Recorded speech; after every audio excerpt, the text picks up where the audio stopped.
Hi, everyone.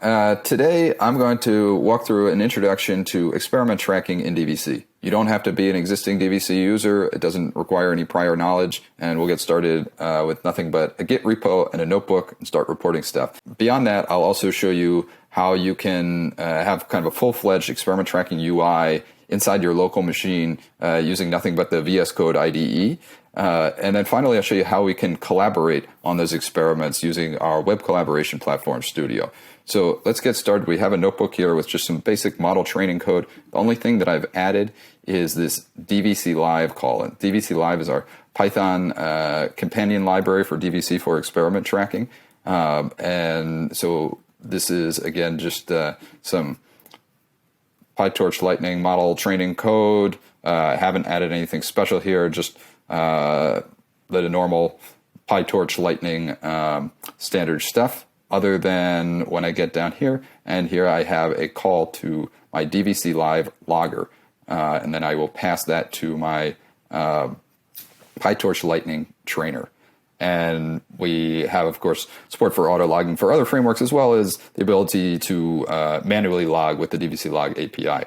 But here I have a few different arguments. First of all, the directory where I want it to save. So I'll save it to this results directory. And this is first thing that's a bit unique about how experiments get tracked in DVC. Everything is happening inside of your Git repo in a Git tracked folder here. So all of the metrics and everything else will get saved to that results directory rather than to a database or some hidden folder. We're also including the save DVC X true argument, which tells us to save each run as a DVC experiment. And then finally, since we are running in a notebook here, I'm including this report notebook argument so that we can see some nice report of the progress as we go here.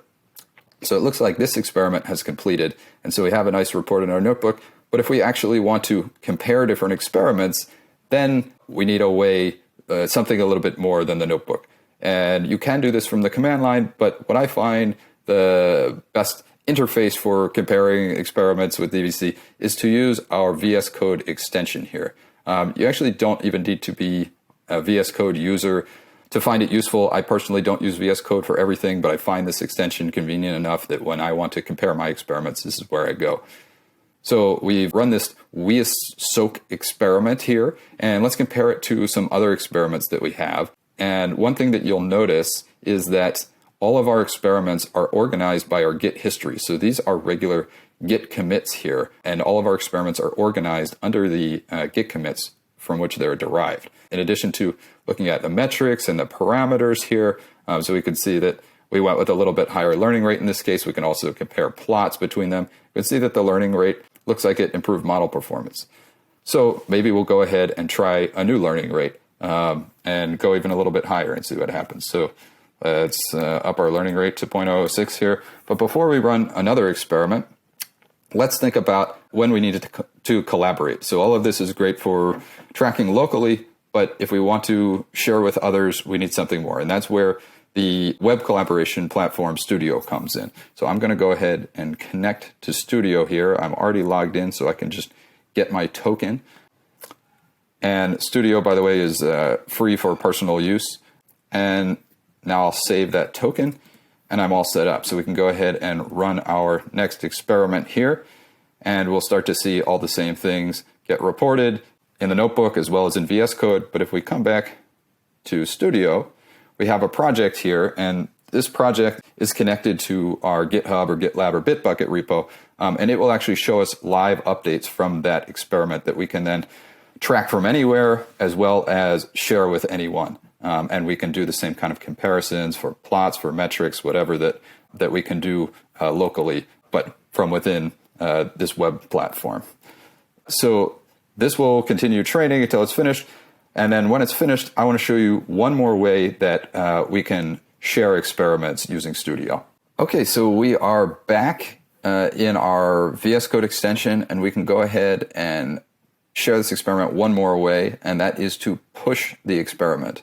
By pushing that experiment, we mean it like pushing a Git commit. So these experiments actually are basically Git commits under the hood. And so we're able to push those to GitHub, GitLab, Bitbucket, and be able to manage those and have deep integration with those platforms. And so this saves you from having to go through the trouble of managing your experiment tracking and your Git commits separately and having to manage Git commits for each experiment. DVC is doing all of that for you.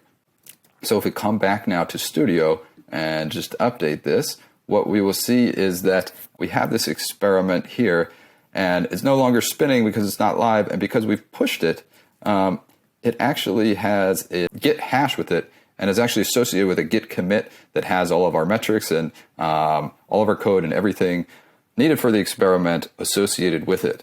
And what we can actually do further is work with it inside GitHub like we would any other commit. So we can actually create a branch from it, and let's say we also maybe want to create a pull request here. So anyone else could pull down that branch and now reproduce that experiment or build on top of it.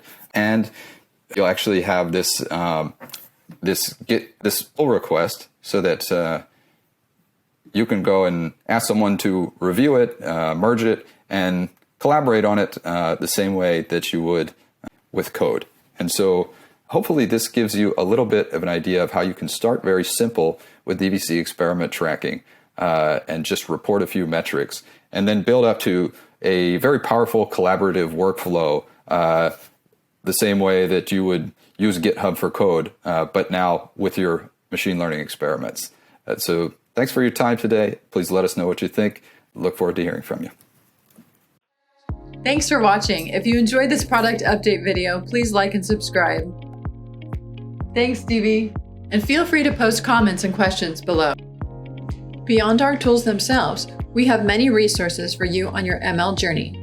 Visit our docs, our blog for tutorials, our YouTube channel, our Discord server for support and community, and our free online course. You can find all the links to these resources in the description. Thanks for making it to the end. DV and I will see you in the next video.